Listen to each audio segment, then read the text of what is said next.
Should we be worried? Will it make any difference if we are? Joining me now, Brian Gaynor. He runs the country's most successful Kiwi Saver scheme. Is he sweating? We've got business commentator Hickey, who fears we could be in for a bit of a rough time. And someone glued to the share prices today, Stock Exchange CEO Mark Weldon. He's in Wellington. OK, Brian, you heard the Prime Minister. Are you overcome with warm feelings? Everything's going to be all right? Well, I'm certainly not panicking, Mark. I think one of the things that's happened in financial markets in recent years, they've become more and more volatile.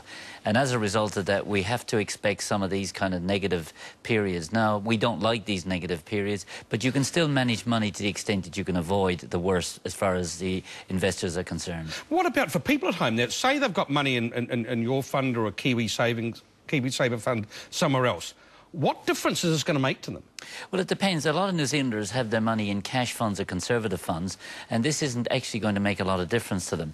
The second thing is, say you're 40 years of age and you're in KiwiSaver, you've got 25 years to go. What happens tomorrow and the next day isn't really going to matter. It's what's going to happen in the next 10 or 15 years. And generally speaking, you know, the world does have its problems, but I'm not negative over the next 10 or 15 years. I think we will see a recovery, albeit we may have a difficult week or two ahead. Bernard, Don Brash today was saying, oh, look, there's reports we could end up with a Greek-style meltdown of the way the economy's going here. Well, there is a risk that if New Zealand doesn't keep a decent set of budgets, then Standard & Poor's could downgrade us, and that's always a risk. The Prime Minister's right to say that we've made some efforts to fix our budget, but we haven't made as many efforts as we could have. And that's one of the risks, that down the track the bond markets would turn on us in the same way that they've turned on the Greeks and the Portuguese. The Prime Minister says that he thinks the budget can be back in surplus within 2 to 3 years.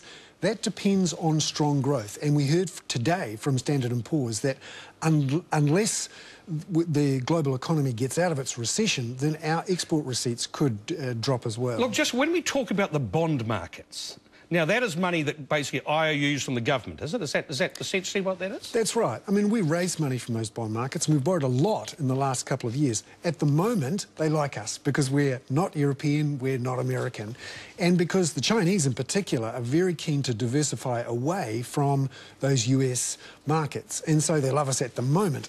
But of course, if they don't believe that we can pay our bills in the long term, then they push up our interest rates and beat us up. Mark Weldon there in Wellington. Of course, you saw some falls in the share prices today. Isn't this going to frighten people away from that market? Well, look, I don't think they should be frightened. I think New Zealand, the companies exposed to New Zealand as an economy, so the Sky TVs, actually did pretty well. I think what the market said today was we're worried about America, we're worried about Europe, but in particular, and what's different about 2008 was all about the private sector, it was about subprime, it was about a bunch of bankers. This is actually concern around the way governments are behaving, and it's concern around the fiscal state of governments in Europe. So where we are, how we're situated, how we're exposed to Asia, if you're sitting in New Zealand, you're actually okay. But bankers you can put in jail. It's a bit hard to change governments sometimes, isn't it? Yeah, but it's not too hard to choose where you put your money. And I think, you know, the exposure in New Zealand you have versus the Northern Hemisphere shenanigans, I know where I'd rather be, and I know I'd be pretty confident we will end up a lot better than those markets. I come back to this. Someone sitting at home tonight, they'll put some of their savings into the share market. They're watching this and thinking, oh, my God, is this Armageddon? What do I do? Do I pull it out? And if so, where do I put it? Yeah, look, as the Prime Minister mentioned, 2008, 2009, New Zealand corporates really raised a lot of capital on the market. There was around $9 billion raised. So they've got strong balance sheets. And the New Zealand market is probably the highest dividend-paying market in the world. So unless you need money tomorrow to pay the bills, and most people in the market don't, there's no need to panic. The dividends will keep flowing, and it's a long-term perspective you've got to have. Brian, you've seen ups and downs over the years of different things. Has anything ever really frightened you when things have gone bad? Yeah, I've been frightened 3 times. 1987 here in New Zealand when the internet bubble crashed in about 10 years ago, and 2-3 years ago when Lehman Brothers went down. This doesn't frighten me at all. I don't like it happening. I prefer that we were sitting here talking about the share market had gone up 2 or 3% today, but it doesn't frighten me. I agree with Mark Weldon. Governments are different to corporates. It's governments are in trouble, not companies. There is one thing that's different this time around, though.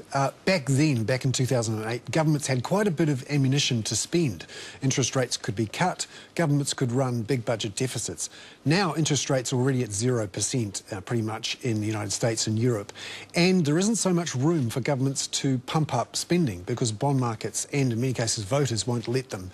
So that's there is a bit of a difference there this time. The ammunition has already been spent. Mark Weldon, is there anything else the government could be doing, or that anyone can be doing, or is it like the cork on the wave? We're just sitting here and let it wash over us? Yeah, look, Bernard's right. The US and the European governments, they've fired all their bullets. But the good news here is there are bullets that can still be fired on monetary policy. If there's a longer-term issue, our vulnerability is because we've got a small savings pool. So every day, everyone goes to the new world. Some of the money they spend comes from overseas, and the price of that is going up. So if it was my vote, I would say make KiwiSaver compulsory. In the long term, we'll be more resilient, more insulated and stronger again. Look, just a quick word from both of you before we go. How long before this settles down?